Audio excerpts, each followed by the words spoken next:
Lieutenant Jackson Reed stepped closer, confident, carrying the kind of arrogance he didn't even bother to hide. "Transfer?" he threw out shortly. "Sergeant Carter," she replied calmly. "Here, you're just a cadet," he cut back. A few people behind him laughed quietly. She didn't react. Not a movement, not a word. Her silence only made it worse. By evening, the mockery became open. In the locker room, Reed was already openly ridiculing her in front of others. Short jokes, cheap assumptions, full confidence she wouldn't last. Emily quietly took off her uniform, folded it neatly, as if no one else was there. And at that moment, an old patch slipped from her pocket. It hit the floor softly, almost unnoticed. But Corporal Lucas Brown saw it. He picked it up before anyone else. His glance stopped on the words, "Iron Wolf Unit." For a second he froze. Something about it felt familiar, like he had heard it somewhere before, but never had access to details. He handed it back without a word. Emily took it, put it away, locked her locker, and walked off without looking back. No one understood what they had just seen. 2 weeks passed slowly. The mockery didn't disappear. It became routine. Reed kept it alive daily, with remarks, looks, situations designed to make her look weaker. During a morning drill, he raised his voice just enough. "Careful, Carter. Wouldn't want those medic hands damaged." A few smirked, but not as confidently as before. Something in the air had shifted. As always, Emily didn't respond, but this time she didn't even look at him. Her attention was on the perimeter. Towers, cameras, the tree line beyond the field. Her gaze moved slowly, like she was checking something. That same evening, while most cadets rested, she walked along the fence. Steps steady, focus sharp. She stopped near one of the cameras. A minor flaw, a brief glitch, less than 2 seconds. Almost no one would notice. She pulled out a small notebook, made a quick note, and moved on. Later, during the evening briefing, the system froze. The screen locked, then displayed a message without explanation. Authorization required. Iron Wolf Protocol. The instructor tried to override it, but access was blocked. The room went quiet. At that moment, Emily's tablet vibrated once. She glanced down. A new message. No sender. Just a few words. Iron Wolf. Stand by. Her hand paused for a second. Her breathing stayed steady, but something shifted inside. A few rows away, Lucas noticed. He didn't see the full message, but caught the word, Iron Wolf. This time, he was certain, not a coincidence. Late that night, when the barracks fell silent, Emily sat on her bunk with her notebook open. Pages filled with coordinates, times, short markings. She added one more line, Iron Wolf 01, activated, then closed it and slid it under her pillow. Outside, the wind hit the windows. Inside, something else had already started moving. Somewhere far away, in a secured command center, the signal was being processed. And it meant one thing. Something that was supposed to stay buried had just been brought back. Hundreds of miles away, inside a classified operations center, the signal appeared without warning. Secured channel, highest clearance. On the screen, Iron Wolf Protocol, reactivated. Colonel Michael Harrington froze, staring at it. His jaw tightened, his fist slowly closed. That name hadn't appeared in years, and if it had returned, something was wrong. He didn't ask questions, just shut the screen, took his cap, and left. Decision made. By morning, the atmosphere at Fort Redstone had changed. You could feel it in small things: quieter voices, sharper looks, shorter conversations. No one could explain the system failure, but everyone thought about it. Reed tried to act the same, standing near the podium, flipping notes, throwing remarks like nothing happened. "Looks like someone wanted attention," he said without looking directly at Emily. But there was almost no laughter. Emily sat in the back, calm, composed. Total control on the outside. Only her clenched fist gave away tension. Lucas watched her carefully.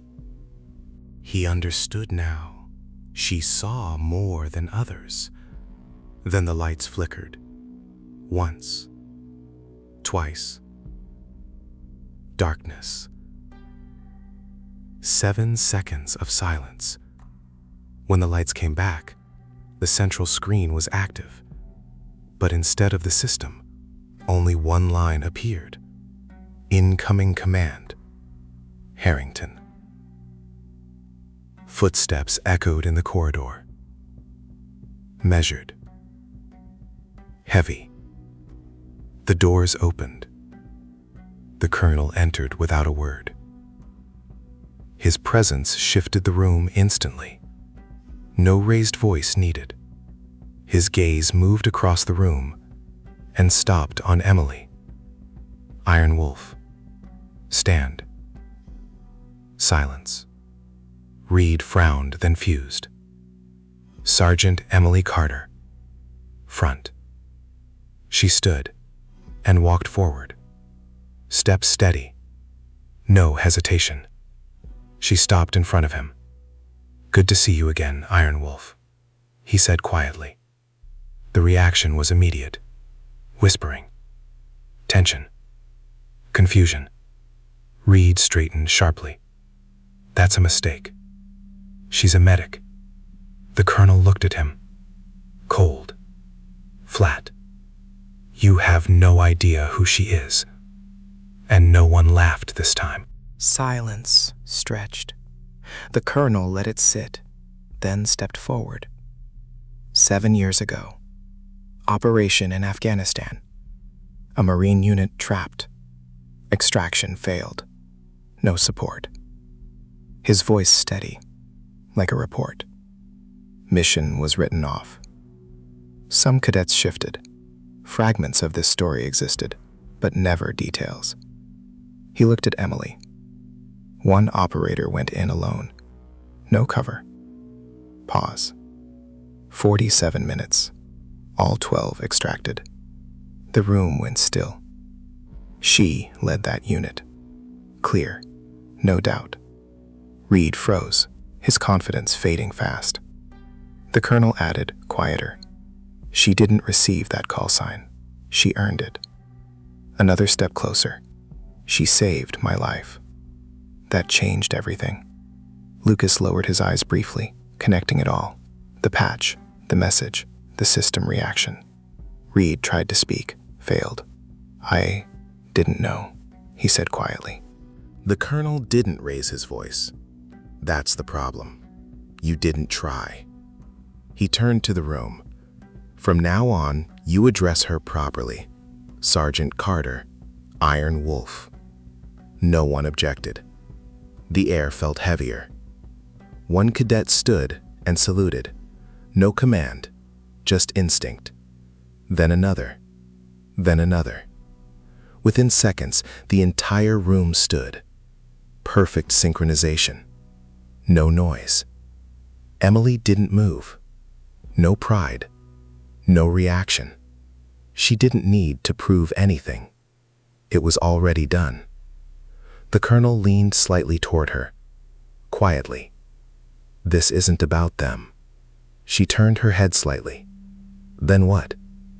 He held her gaze. "Someone is watching the space." Her eyes narrowed. "Again?" A small nod. "Welcome back, Iron Wolf." This time it didn't sound like recognition. It sounded like a warning. Night fell under heavy rain. Wind hit the windows, water running down concrete walls, turning everything into noise. The barracks were quiet.